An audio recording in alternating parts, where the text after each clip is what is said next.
Hey there, welcome back to The Simple Truth with Stuart. Ever feel like you're spinning your wheels and getting nowhere fast? We've all been stuck in the mud at some point. But what if you're unknowingly creating the roadblocks that are holding you back? This episode is your personal tow truck, here to help you identify 10 signs you might be blocking your own progress. By recognizing these self-imposed obstacles, you can take back control and start moving forward. Let's get unstuck. It was some time ago where I've been doing sessions with a lot of my clients, and through these particular sessions, I take session notes like you cannot believe. Every single session that I go into, even if it's just a discovery call, helping somebody to uncover and just have a very light conversation, I started to take down all of these notes and started to compile a list of 10 key signs that people are blocking themselves. Now, what I mean by that is we are human beings. We're not robots. So we can't be programmed to always be self-motivated and have that inspiration that drives us throughout our life. There are things in our life that actually almost becomes these hurdles. And it's these hurdles that actually can prevent us from moving forward. Now, today, really what I want to talk about are these 10 signs. These are the 10 things that you could be sabotaging your life and potentially your growth in moving forward. And the reason why I want to share these 10 with you is when you become aware of the 10 different signs, you suddenly go, hey, wait a minute, I'm actually doing this. And it's that awareness that can trigger you to go, hey, you know what? Enough's enough. I need to overcome this. So that's what I'm going to be talking about today. And it's 10 signs that's blocking your progress. And can you overcome it? Absolutely. You can definitely overcome it. Now, the very first one, and I laugh about it because this is something that happens to everybody. It falls into a very, very simple word: procrastination. It's the mastering of delaying your future. Procrastination is something that I would say probably 90% of my clients and the people that I speak with, they have. And procrastination, why do we procrastinate? Well, we always find an alternative. We find something that'll give us instant gratification, something that actually gives us a path where it's like, hey, I actually find that path to be a little bit easier, and that's what I want to do. So when we look at this task that lies ahead of it, we kind of go, oh, and then we start fighting ourselves. We find reasons not to do it. We find excuses not to do it. And procrastination starts to grow inside of us. And then it just becomes normal. Well, I don't do it because I don't want to do it. I'll do something else. So how do we overcome procrastination? And if you're a person, and I'm almost certain that everyone does have this level of procrastination in their life, what you need to start doing is when you get to a point where you know that you have to do it, don't sit and ask yourself the question, well, should I do it? How could I do it better? Don't ask any questions. I need to do something. Let me just go out and do it. Just have what we typically refer to as the 2-second approach. 1, 2, do it. 1, 2, do it. Straightforward like that. And it is a challenge in the beginning, but when you start to really embrace this 1, 2 strategy and really get it part of your day-to-day, you will start seeing that procrastination starts to lower down. So if you feel like you procrastinate a lot, go with the 1, 2, do it approach. So just have a look. Oh, I need to do this. 1, 2, do it. And you'll find that you're going to slowly start to overcome this level of procrastination. It's not something that's overnight. It's something that you will do over time. So the master of delay, procrastination.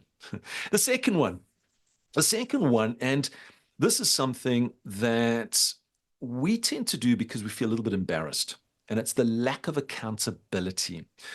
When we actually go out to do a particular task and we set it down, whether it's in our diary, our calendars, or on our to-do list, we actually look at it and we actually don't have anybody to hold us accountable to confirm if we've done it. So we've got nobody to answer to. And really, accountability it's such a powerful tool to have in your life. But why do we lack the accountability? Well, for many of us, we actually feel embarrassed. We feel embarrassed to get somebody else to hold us accountable. And really, it's something that you need to start to overcome. Accountability is such a powerful tool in your life.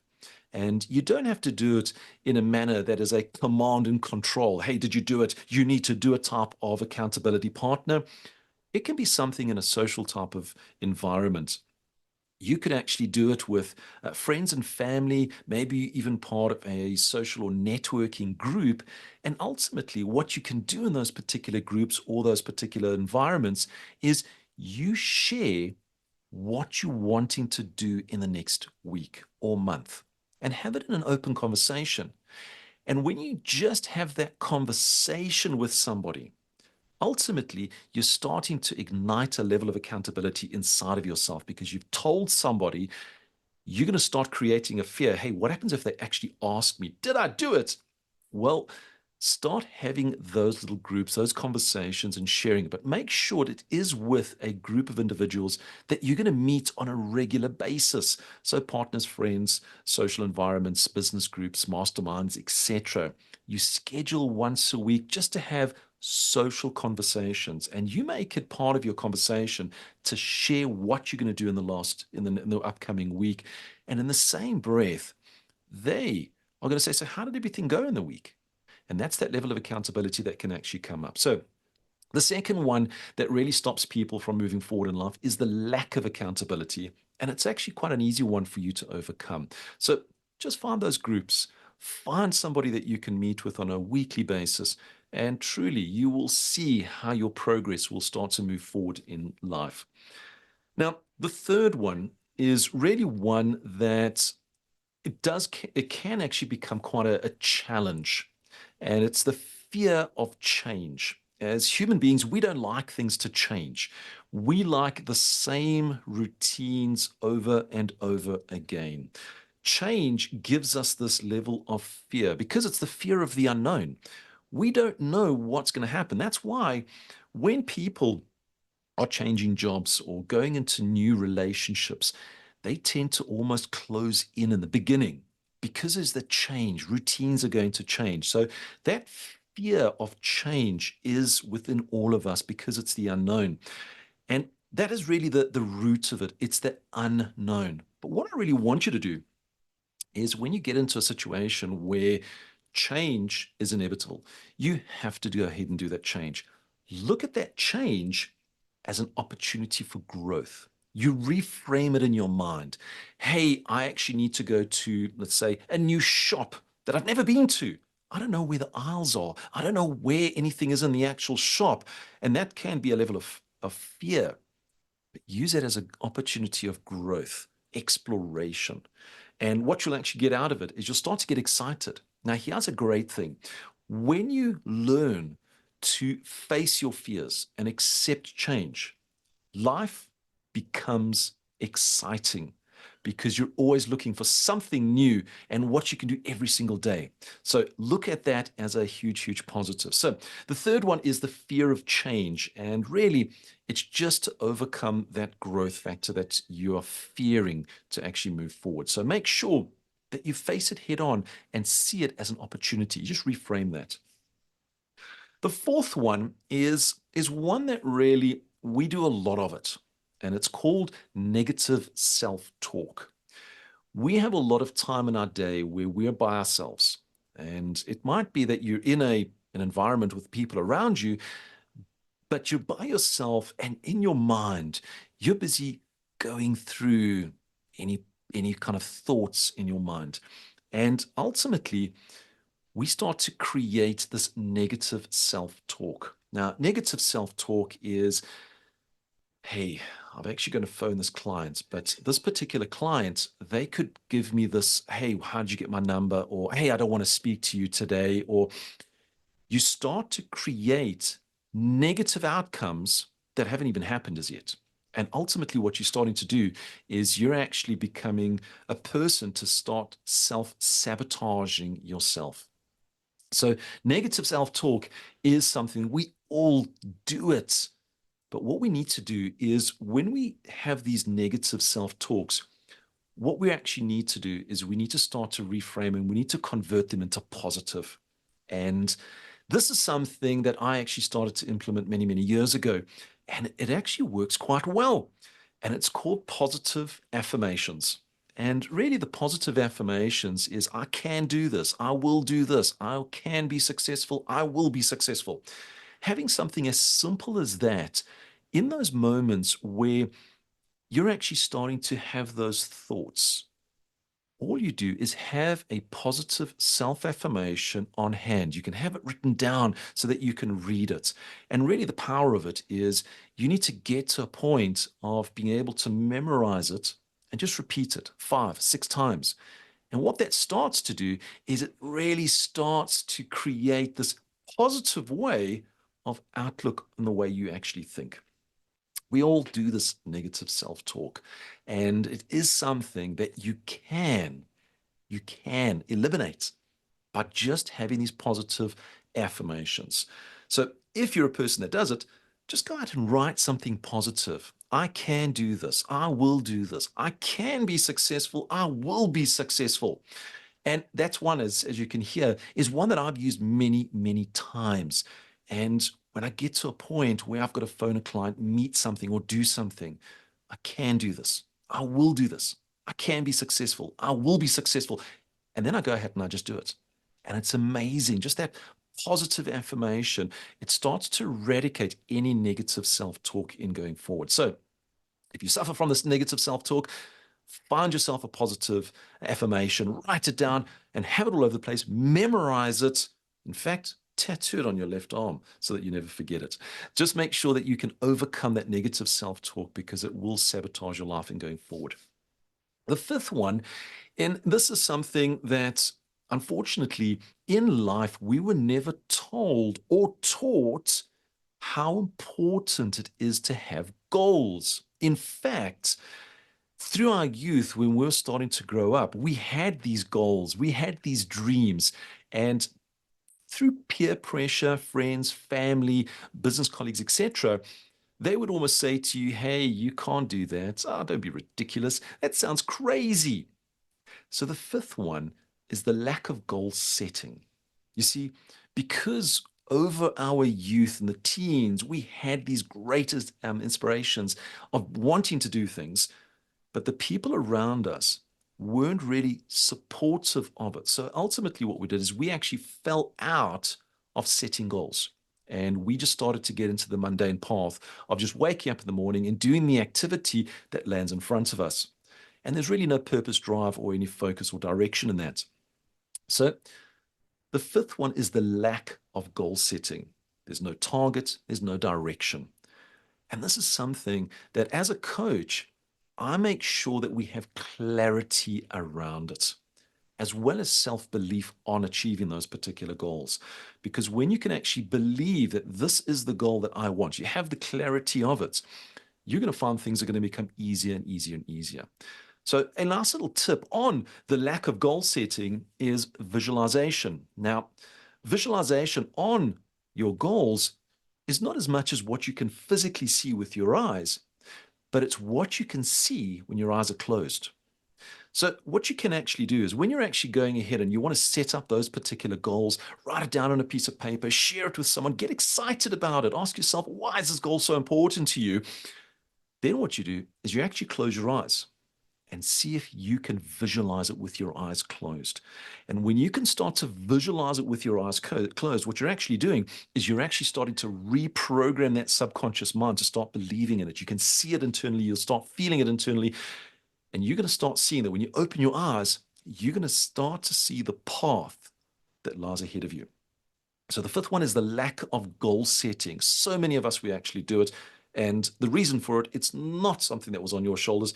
It was something from your youth that unfortunately put it into you to say, setting goals, forget about it. You're not going to have, and it's not going to happen to you. So why do it? Well, I want you to change that. And I want you to start looking at setting those goals. Have that target, have that direction every single day when you wake up. Make sure you can visualize it with your eyes closed. The sixth, and this is something that, again, it falls on the back of when we were at school. You see, when we were at school, we all had timetables. You had to be in English class at 8 o'clock, and that was going for 35, 45 minutes.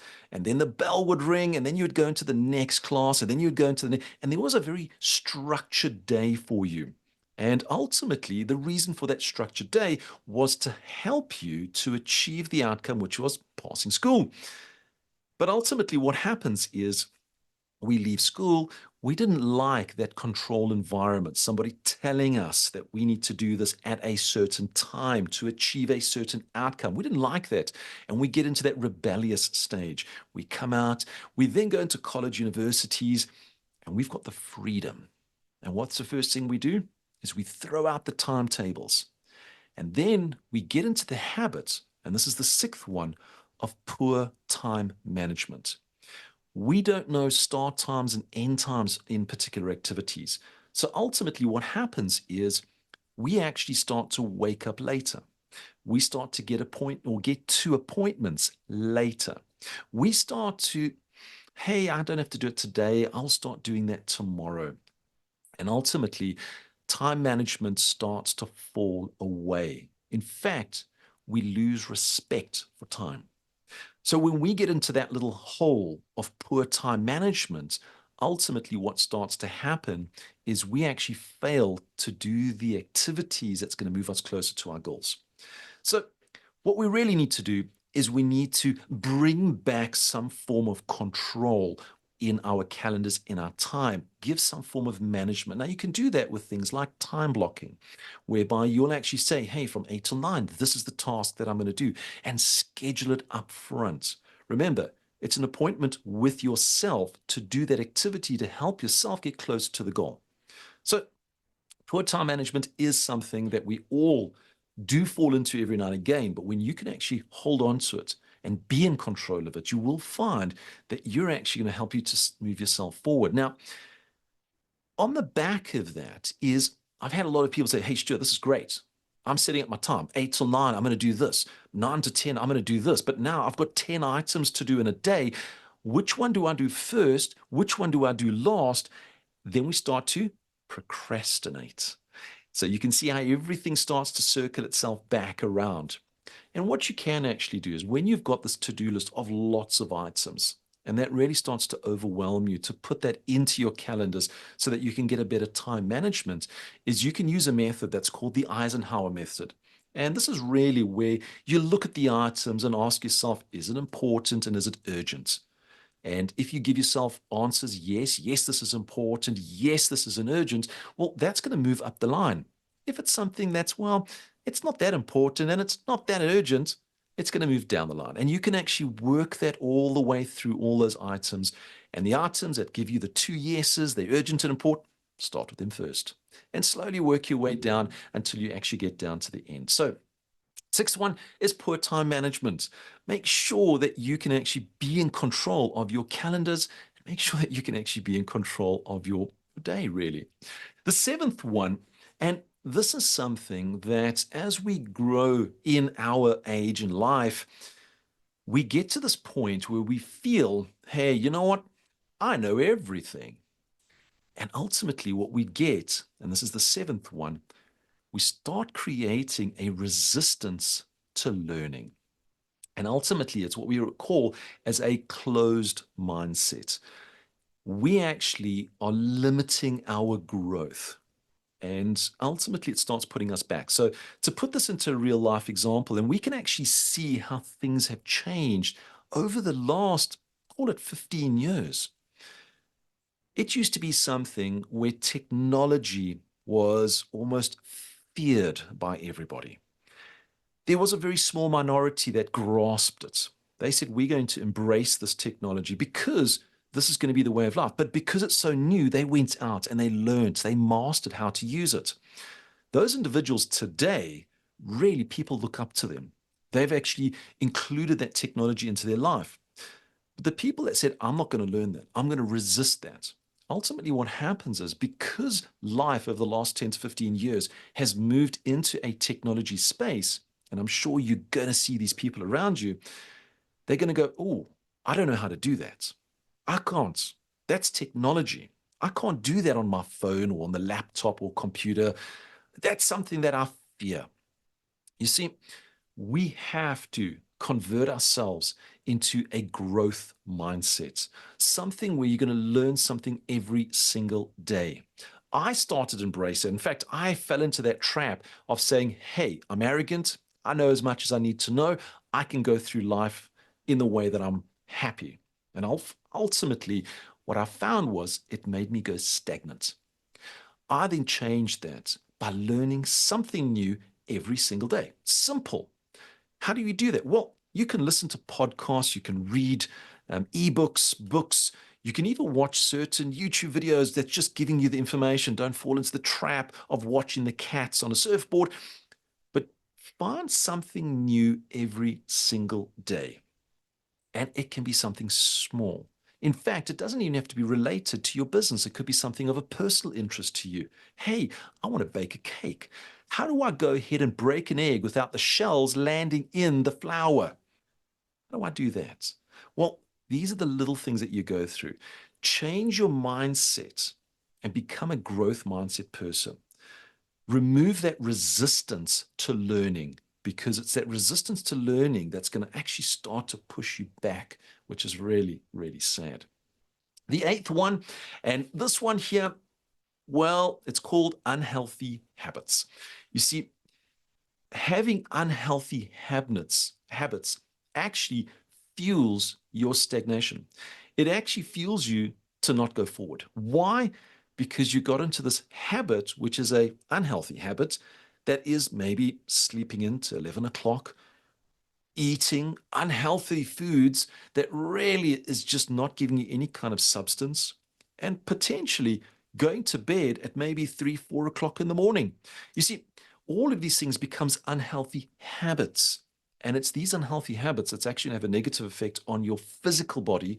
And it's when your physical body is at a very low stage that it doesn't have that energy to actually move forward. So you need to start looking at the habits that you have. Have a look at your daily routines. What do you do? What time do you wake up? What do you do in the morning? What type of food do you eat? Do you exercise? Have a look at your schedule throughout the day, going right into the evening. When you become aware of the habits that you do every single day, you can start to identify, hey, this habit is a negative habit. This habit is actually preventing me from having the energy to actually do the activities that I want to do to move me closer to my goals. So start looking at your habits. And we always look at the three categories: sleep, nutrition, and exercise. We look at those three because those three really gives us this power to give us more energy. And it's that energy that we want to actually be able to go forward. So have a look at your habits. And it's these unhealthy habits that you may have that you'll need to overcome. The ninth is the lack of resilience. And the lack of resilience is when you just give up too easy. You've actually set yourself a goal. You've got the clarity on it. You know the actions that you need to actually do it. Day one, you've got the energy. Day two, you're kind of going. And day three, you're going, let's see if I can change my goal. One of the biggest examples of this is from New Year's to about the 13th, 14th of January. So the 1st to the 14th of January is when everybody takes out a gym contract. They've actually gone through a season where they feel, you know what? I want to make this year the best year ever. I want to go to gym. And what they do is they go to gym, they get all that energy. By day 13, 14, the gym contract is just another debit order. They don't actually put the actions in going into gym. So that is the lack of resilience. And the lack of resilience is normally fueled by the lack of vision of your particular goal and that purpose and reason why that goal is so important to you. So when you start looking at something that you're on a path and you're moving forward, and then suddenly you wake up one morning and you go, I'm going to procrastinate and I'm not going to do it. 1, 2, go. 1, 2, go. Just do it. Put on those little Nike shoes and just do it. You see, that lack of resilience happens every single time we get into something that becomes monotonous, it becomes repetitive, and we want to make it more exciting. Well, once those monotonies becomes a habit where you're doing every single day, guess what will happen thereafter? You're going to be just moving towards your goal at a pace that's at a subconscious level because you don't even know it, and you're going to achieve those particular goals. So try and overcome that lack of commitment and really wanting to give up as quick as possible. And the last one, the 10th one, and this one is actually quite a serious note because many times when I'm meeting with my clients, I always am looking at the root cause of what is preventing somebody from moving forward in their life. And I go through what I've just shared with you, all those different 9 points. But this particular one is one that really does stand up. And in recent times, I've been including it in my sessions. I ask my clients, tell me the people you circle with. What do they do? How's their life? Tell me about their habits, their aspirations. We start talking about all the relationships around. And what we've got to identify is, for many people, the reason why they're battling to move forward in life is because of a toxic relationship. Now, I'm not talking about personal relationships, marriages, and partnerships and that. It can go through to friends. It can go through to work colleagues. It can go through to networking groups that you're part of. It can be in social groups that you're part of. Have a look at these relationships because ultimately, sometimes the peer pressure of these relationships is so toxic, it drains all of your energy and you don't have any positive energy left to move forward. In fact, for some of my clients, they're actually giving their positive energy to other people. And that becomes a toxic relationship. They're helping others to remain positive. They burn themselves out and they're unable to inspire themselves to actually get them back into pause. So look at the people around you and make sure that they're not toxic. They're not stealing the energy from you, which is preventing you from moving forward. So have a look at those relationships and identify them and make the actions, make the calls. Because remember, it is your life. It's for you to go out and achieve your goals so that you can live that life by design. Now, through everything that I've discussed here, there are times where we say to ourselves, Stuart, I know that I have these, but I don't know what to do. I'm just living with them day to day. And something that I share, and that's the reason why I'm a coach, is as coaches, we ask you questions to help you see things that you never saw before, to help you to understand things that you never understood before, and to help you to hear things that you actually didn't want to hear about what you're doing in your activities. So if you're getting to a point where you do feel like you're hitting the wall and you don't overcome it, look out and reach out for support and help from individuals. Because by doing that, that support can actually help you. And you don't have to go to the extent of going to a therapist or hiring a coach. It could even just be a conversation with a mentor, somebody that you respect, and having those particular conversations. So, as a final recap on everything, the 10 signs that you could be almost sabotaging yourself. The first one, procrastination. It's the master of delay. The second one is the lack of accountability. Well, you've got no one to answer to. The third one is the fear of change.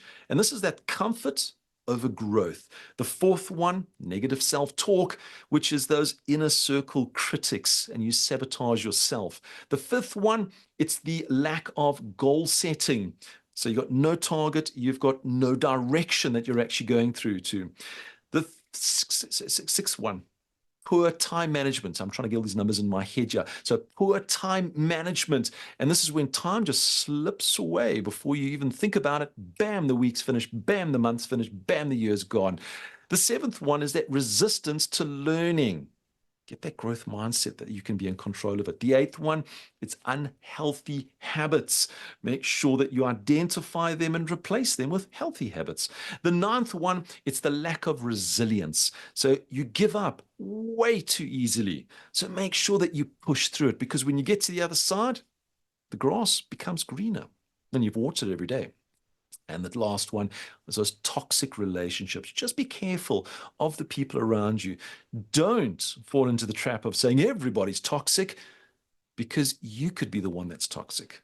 So go through each one of those. These were my 10 signs that I've actually identified with clients that I've worked with over the years.